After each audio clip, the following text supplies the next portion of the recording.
Like, what happened? If you guys still talk, like, do you still communicate with your daughter? You know? Yeah.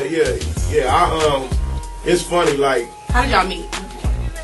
I mean, I met her just at one of her videos back in the day. You know what I mean? But it's funny. Me and her laugh about everything now. You know what I mean? Because so much time done went by, and you know, it wasn't never as bad as the media made it seem. I just went to Atlanta last week for my daughter's birthday party, so you know, like, we get along just fine, and we actually laugh about it and joke about it now. You know what I mean? Okay. Because everybody think I'm like off the hook like that, like, you know what I mean? It's funny to us because if anybody that really know me, like, know from day one that, like, that ain't even my character. You dig what I'm saying? But when you going through a divorce and all that kind of stuff, it's heated at the time, you know. And sometimes people say things and do things that they probably don't mean, and you know, sometimes you can't take stuff back. You dig what I'm saying? But as far as me and her concerned, we get along good, and you know, I love my daughter to death. You know what I mean? So it ain't no problems. We laugh about it. Okay, cool. Yeah. I mean, this next record is another Tupac record. You know, Pac one of the greatest ever to do this. You know what I mean? Well, not just for the West Coast, just period. He's probably the most soulful rapper ever. You know, last time I seen Pac was on the freeway at like 3 in the morning. He was in I think he was in his black SL Benz with the top back on the freeway, you know, on the 405, and he was telling me to come to the studio in Can-Am and get on the record with him, you know what I mean? And let's do something real quick. And I'm like, man, I'm trying to get home, Pac. I've been out all day, all night too. I'm trying to get to the page. Like, all right. And you know, I wish I would have went to the studio and got down with him. You dig what I'm saying? But shed so many tears. Tupac, 93.5 K-Day. Well, I think February 1st, Beach Cruiser coming out. That's Glasses Malone's album. So, you know, that'll be the first release for Who-Bang in 2011. You know, and speaking of back in the day, I just signed Richie Rich today.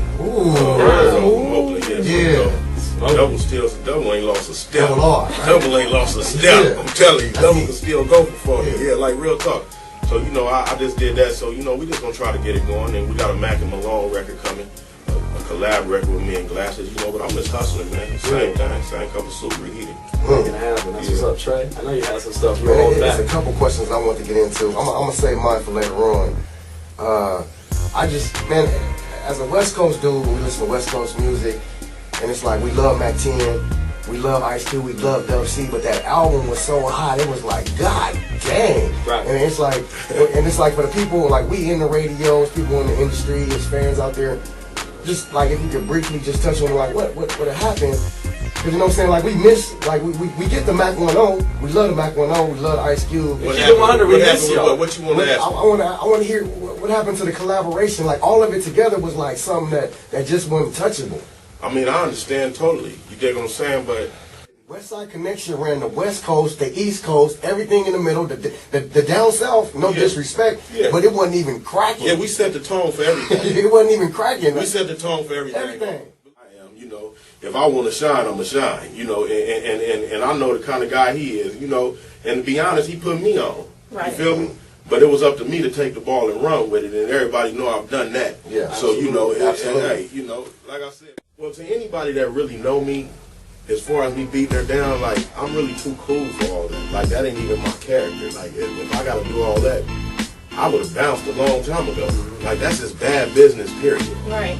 You know, and you know the media feed on negativity, so like they took what they wanted to take. Can I ask you a And question? they ran with it. What's up? So they also said that she had a restraining order against you. Can you tell us why she did that? That's loyal. I didn't know nothing about the restraining order because I've been seeing my kid. I didn't know nothing about it. They put that in was in the media. every child support comes with a restraining order. That comes with that, I guess.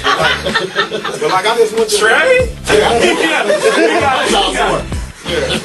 had to ask. Yeah, I just went to Atlanta last week for my little girl's birthday party. Dude running around, you know what I'm saying, sideline to sideline. Number 7. Yeah. DJ. Yeah. A beast. Yeah, he cool. His son played football for those that don't know. Yeah. And he real tight. I'm a Pop Warner coach myself, so I stay on YouTube about the Pop Warner kids and stuff like that. So see you active with the Pop Warner kids, son involved. And that's definitely a great thing to do as a father. And you know what I'm saying, as a rap movie legend dude. And you know what I'm saying? It's just a big ups from the community. Yeah, I appreciate that. I appreciate that. Yeah. He worked hard though. You know, he hard, he legit. Yeah. Yeah, he good. He He pretty good. I gotta stay on him, so he can stay humble, but he pretty good. He ain't good because he just my son. Yeah, no, he good. No, that's what I said. When I seen him, I was like, who is this dude? And I'm looking, and he keeps saying Mack 1-0. I thought they had the thing messed up. Yeah. I didn't know what was going on, but it's his son. He played football, man. I just want to definitely shout him off. You know what I'm saying? Yo, so as your son, and you can probably speak for him because he's your son, but how is that? Him growing up, and you're being his pops, and living out here still. It's not like y'all moved, y'all went to Atlanta, and it's not.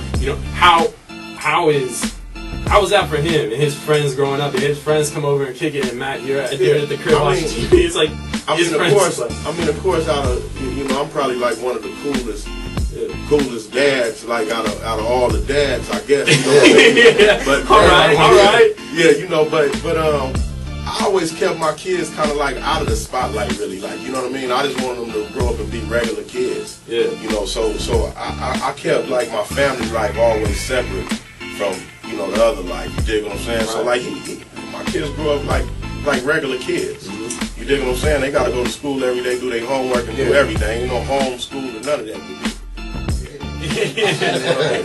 Okay, that's what's up. If I gotta ask one more thing before we get out of here. There's these new cats we talking about coming up, Cali Swag District, but the more like Nipsey and Glasses. These guys, this new West movement, quote unquote. Yeah. What do you feel about that? Do you feel that is something that's legit? You don't pay attention to it. We're all the West. It's so legit. In March, I got Who Bangin' presents the New West Movement compilation, Volume 1. Okay, that's dope. It's so legit for me. Like I'm a go-getter, man. You know what I mean? And like that's how you keep your hood alive. You gotta keep putting the youngsters on. Yeah. I'm looking for a slew of youngsters that can outsell me. Mm-hmm. You dig? And once that happens, everything is right. You dig? So like, I believe in that. I believe in supporting Nipsey, Glasses, J-Rock, Problem, YG, all the youngsters. Like they got my support. So I'm putting a New West Movement. Volume 1. It'll be out in March. That's what's up. So all the listeners out there, all the young bucks that haven't gotten the names like Nipsey and them yet, but they're still trying to come up, what can you say to them? What can you advise them? I mean, you just got to keep grinding. All them little dudes that we naming now, Glasses and Nipsey and all them guys, like, they stayed to the grind, and they got their game way up. So really, you just got to keep grinding, man. You got to stay at it. Ain't nobody going to discover you just sitting in the house and just hoping it happen. You got to make it happen. Absolutely. You gotta make yourself shine. Right. Hear that, kids? Damn it. Mack been giving hustling one-on-one the whole day. He been here. I've been taking notes too, man. He about that money. So now I'm believing anything he come across the way, it ain't happening. It ain't because Mack don't want to do it, because he about the money. Yeah. You heard it here first, man. And we gonna put it on, like he said, if it don't happen, it happens. But we're gonna do everything we can try and do, man, because we gotta get it cracking, man. But we look forward to that Mack and Malone album, man. Yeah. And we got Glasses, February 11th. February 1st. February 1st, I apologize. That's what's up, man. One more time with the Twitter for him. The official Mack 10. And the website. WhoBangin.com. WhoBangin.com. And if you don't know nothing else, Google it. That's right. It's 93.5 K-Day, Pretty Ricky, Trey, Mack 10 as always, man. I appreciate you. All right. Your man Classic 1, we out. Peace. Appreciate it, boss.